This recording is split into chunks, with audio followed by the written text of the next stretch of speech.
As the most powerful organ, the heart is like a bundle of roses. It feeds best beneath the sunlight and nurtures in the cleanest space. But if given otherwise, it withers and dies.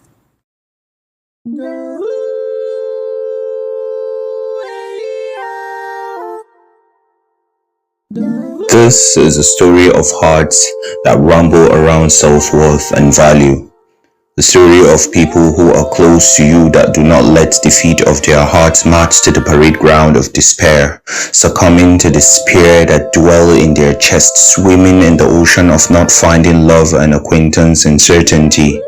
Or the next person who is a pistol triggered, pointed and shot by love and obsession that you can go around a crown enough to pay taxes on days that we feel low. And on days we are painted red with the brush of our insides but don't cry. The story of many hearts that beats too fast and reminisce the hour we were too young, too happy we feel the paralysis of adulthood punching up pressure in our blood, and we feel we do not want to think about it. But that is what we do. That is who we are. The heart is a feeling retainer that can newscast headlines of emotions that do not need a recap or sometimes a 3-page letter detailing love and affection strong enough to resurrect the other side of us, the other part of us. This is a story of heart that sleeps but wakes up to a warning drum of anxiety. We are inflicted with a reminder that we serve a God that does not give more weight that we can handle. This is a story of hearts that stand on a crippled hope, as it says in 3, 2, 1. Action to every drama, a kind of drama that comes in scenes or run its tape in each vein of any family.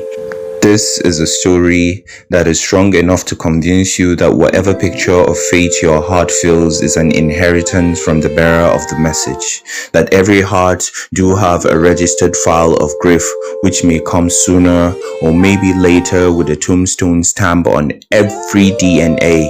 This is a story of people being sad of loss but serve the plate of other people's face a crooked smile every day. A story of a heart that loses the appetite of living after arranging his brother or a mother or a sister's right. Here writes lines to the heart that believes in God purely much but do not make no space in a broken piece of their hearts to trust the man that he has made.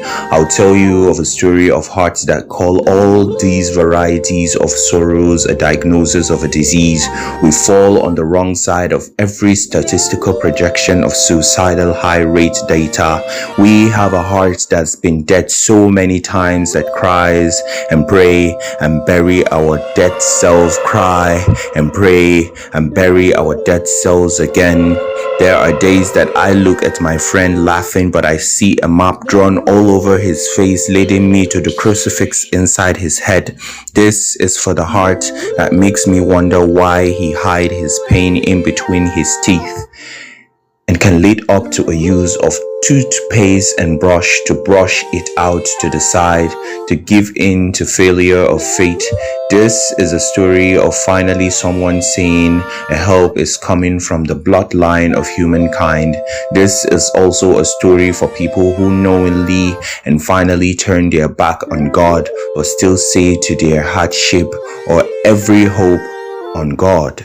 But God will not turn his back on you until you show him to. And then the story of the heart never still ends. As the most powerful organ, the heart is like a bundle of roses. It feeds best beneath the sunlight and nurtures in the cleanest space. But if given otherwise, it withers and dies.